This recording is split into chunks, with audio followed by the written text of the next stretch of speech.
Alright, Lumpy, you can make a video on whatever you want. Anything? As long as it's not cringe. Even? Don't be cringe about it. Rightio, Miss Question. Miss Question, why do I need to cite sources? So you aren't just rambling about half-remembered nonsense. Fine. Can I use 3 books that only a few people have read? Just cite the source. Alright, it's done. Over 1,000 words about...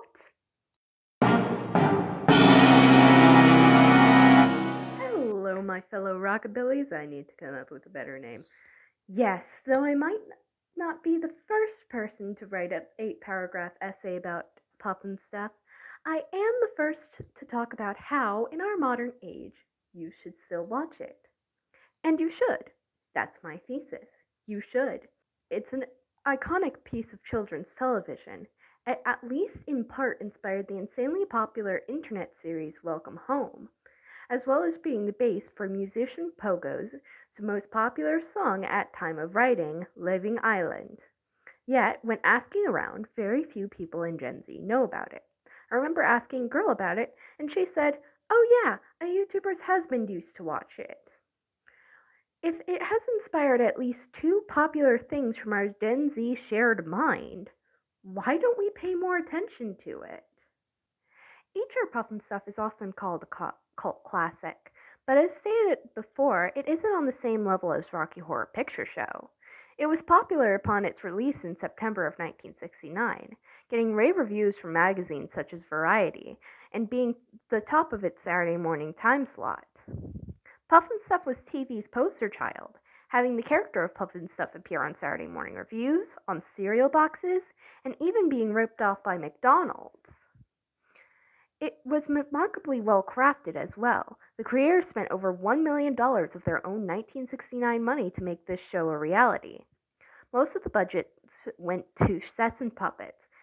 The sets really make you feel like you are in the world the show has made. Some of the sets are only used for an episode. The puppets as well are well crafted. Most of the puppets are full body suits, think Big Bird on Sesame Street, and some are also only used for an episode. Unfortunately, Pufnstuf is not all sunshine and rainbows. It is a product of its time, and at the time, there wasn't as much awareness for cultural issues and stereotypes. In the first episode, the only sometimes deleted scene comes in the form of an interaction between the show's main characters and a redwood Indian tree. It is very uncomfortable to watch in a modern context. Then, at the end of the episode, there is never deleted scene with the 4 winds. There's north, a chilly fellow, south, a southern belle, west, a cowboy, and east. The east wind has slanted eyes and talks in a stereotypical Asian accent, reminiscent of old Hollywood actors in yellowface. I feel it is very important to warn you about these elements and acknowledge the harm that racist depictions such as these can have on people. However, they are mostly contained in the first episode. The east wind never shows up again, and the redwood tree only appears as a side character from that episode onwards. Speaking about the rest of the series, let's talk about the story. A 12-year-old boy named Jimmy has a magical talking golden flute named Freddy. Freddy is wanted by a witch named Witchy Poo.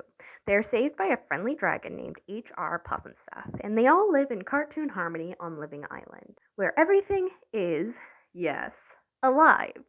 Now, that may be a massive oversimplification because I didn't want to tell you about all the plot intricacies of this show, but it is the basic premise. One thing I do want to note is that as the series progresses, the main plot seems to be forgotten in favor of more brain rot content. I have made a chart of the number of times flute was said per episode, and it goes down as the series progresses, eventually with the word flute not even being said once in both episode 13 and 14, correlating with the character of Freddy slowly being forgotten. This simple show has inspired my art in so many ways. My first piece of serious writing ever was a fan fiction of it. I know how to draw most animals because of it. I want to work for the creators. And I think the most damning piece of evidence is that it inspired me to make an animated pilot called Glass Wall, based on that simple story. A simple puppet show about a boy and his magic talking golden flute has inspired me to be creative. Before Pufnstuf, I didn't write or draw. I didn't have a drive to be a storyteller. But now, because of this show, I am creative. One last thing I will note before my conclusion is that the cast is one of the best in my opinion. It stars Oscar nominee Jack Wilde, the Artful Dodger, and Oliver, giving an amazing performance as Jimmy. It also stars Broadway veteran and prominent voice actor Billy Hayes as Witchy Pooh.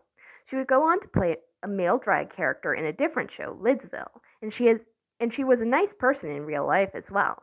She started a charity to help dogs get adopted, and from what I've learned, dogs were also one of her passions. Also, as a puppeteer, Sharon Baird, Mouseketeer Sharon, who I got to meet in real life. She was so sweet. Aside from the Star Spangled cast, one of the show's creators, Sid Croft, opened a gay bar in the late 2000s and also has a live show on Instagram called Sundays with Sid. H.R. Pufnstuf is a heck of a good time. It's very fun to analyze and write 8-paragraph essays about. If I haven't already convinced you to give this show a shot, here is a bit of guilt tripping. One of the show's creators, Marty Krofft, passed away in November of 2023, leaving the company to his 3 daughters, Kendra, Christina, and Deanna. The other creator, Sid Croft, is 94. Billy Hayes passed away in 2021 at 96, and Jack Wilde in 2006 at 53. The only thing people seem to remember about this show is how drugged out it was.